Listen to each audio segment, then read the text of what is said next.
Which college football coach has the most to prove this season?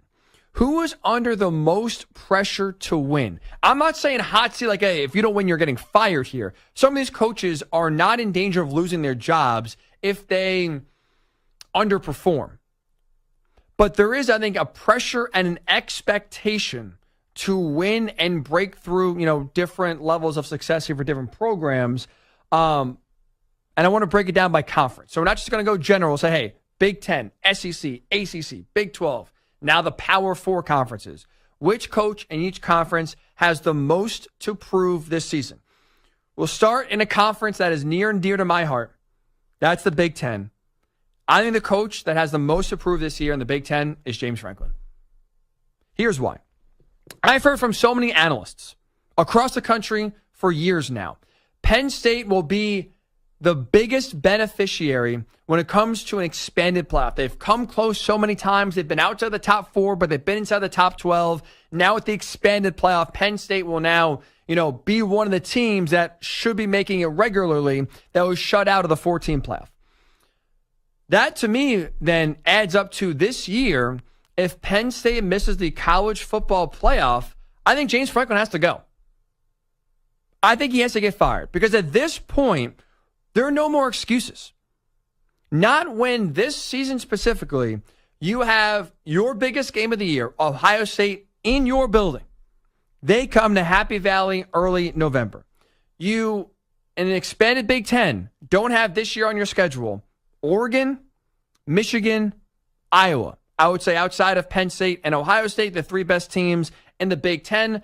Penn State doesn't have any of them on their schedule.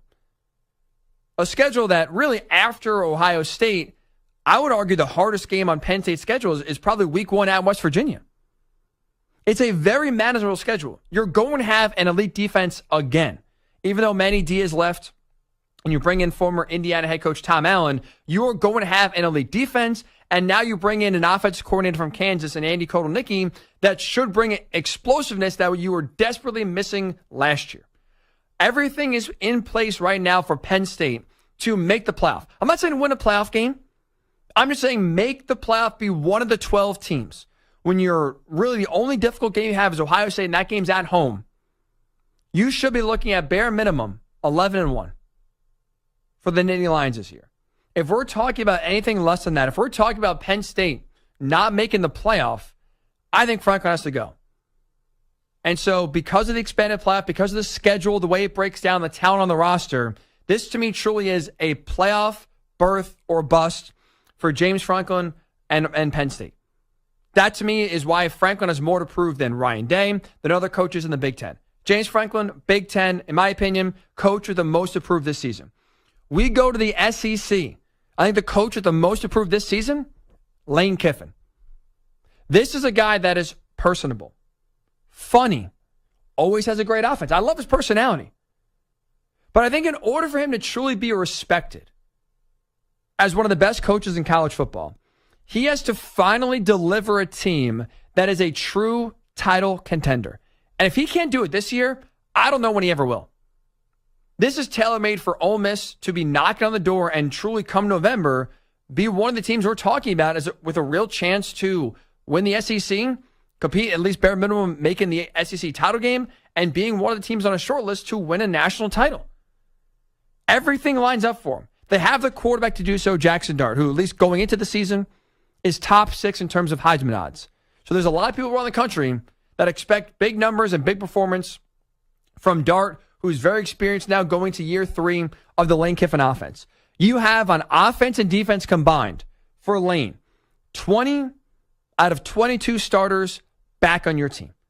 You have the most experienced offensive line in the country that combined for 222 career starts. I don't know how one of those guys is not 30 years old, but they have a lot of veteran experience on that offensive line. Lane, the Portal King, has done that yet again. This time, really did a great job, I think, at addressing the 2 biggest weaknesses for Ole Miss in years past. Offensive and defensive lines. He got bigger, they got tougher, they got more physical, headlined by Walter Nolan. One of, initially committed to Texas A&M in that historic recruiting class Jimbo Fisher got 2 years ago, was the number 1 rated player in the portal. Old Lane got him. So you got size, you got talent, you have experience, and you have this schedule that breaks your way where you should be talking about making some noise this year. Your 2 biggest games for Ole Miss this year, Georgia, Oklahoma, both at home. Bare minimum, this should be a playoff team. And if they don't get the bye, I'm not sitting here picking them to win the SEC, so they're not going to get a bye, but they should be bare minimum hosting a playoff game. You know, be seeded 5, 6, 7, and 8 and have that first round in your backyard. That, I think, is the expectation and the realistic expectation for Lane Kiffin and Ole Miss this year. And if we're sitting here not talking about that, if we're sitting here talking about Ole Miss barely getting in, underperforming, crumbling under the pressure, which Lane and his teams have done in years past, Lane is never going to get the respect I think he wants and maybe should get for how talented his offenses have been in the past and how much his name carries weight.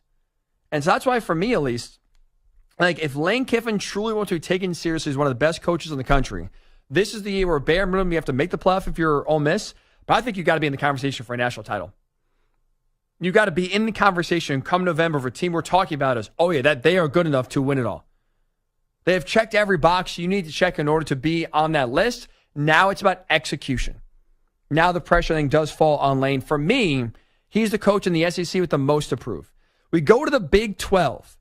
I think it's Dave Aranda at Baylor.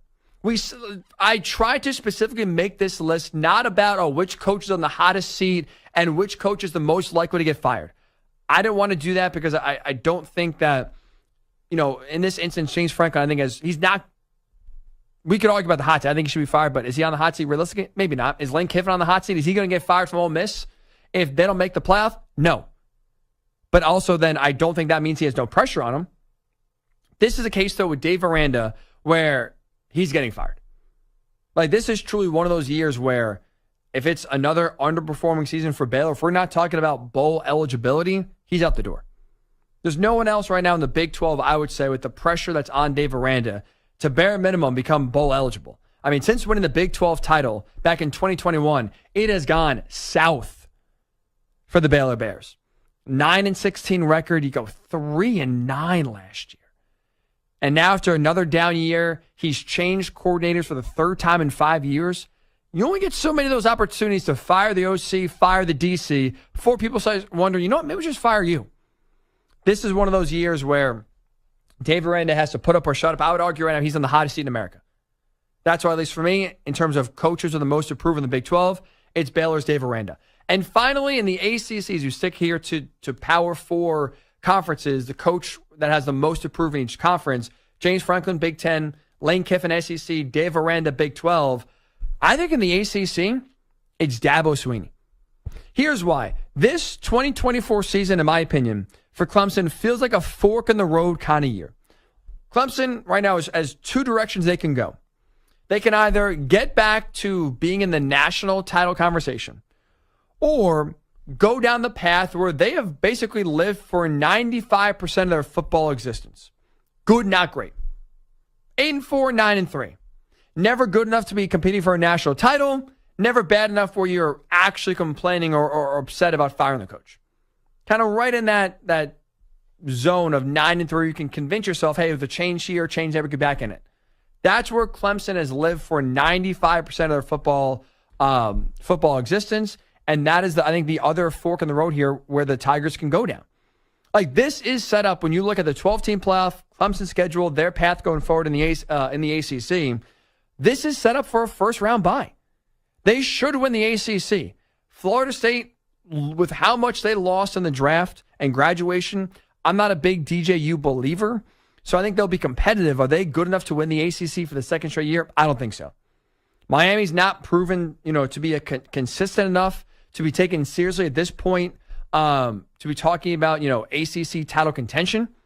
And so you look around the ACC, there's not many other teams you actually can truly think about when it comes to talent, explosiveness, toughness that can match and beat Clemson to win the conference. So Clemson should win the ACC. They should get a first-round bye. Their schedule is very favorable. Sure, they're at Florida State, but again, I think Florida State's taking a step back. You're at Va Tech. Tricky game, but you're better than them. NC State at home. You're better than them. There's no one outside of Georgia. Week number 1, there's no one on Clemson's schedule that is better than the Tigers. So we should be talking about an 11-1 Clemson team that wins the ACC as a first-round bye. There's no reason we should not be talking about that end of November, early December. Dabo has that chance to get the Tigers back in the national title conversation. If we're not talking about Clemson in that vein, in that sense, come early December, then how can we truly be talking about Clemson going forward here as a national title contending team moving forward? It was a great 5-year or 6-year run from 2015 to 2020. Outstanding. But the further we get away from that, the more you see college football change, the more you see Dabo Swinney stay the same. The harder it gets if we're talking about another okay year. Not horrible. Again, 10-2, 9-3. If that's what we're talking about with Clemson, you're back to where you were for most of your existence. Good, not great. And I think you've officially closed your national title contention window with Dabo Swinney as your head coach. If we were talking about anything other than Clemson with the first round bye for this 12-team playoff. So those are my coaches, those 4 coaches, I think, with the most to prove. Not on the hottest seat in some cases. Dabo's not getting fired if Clemson goes 9-3 this year. But I think in terms of the most to prove in each conference, the ACC, it's Dabo. The Big 12, it's Dave Aranda. The SEC, it's Lane Kiffin. The Big 10, it's James Franklin.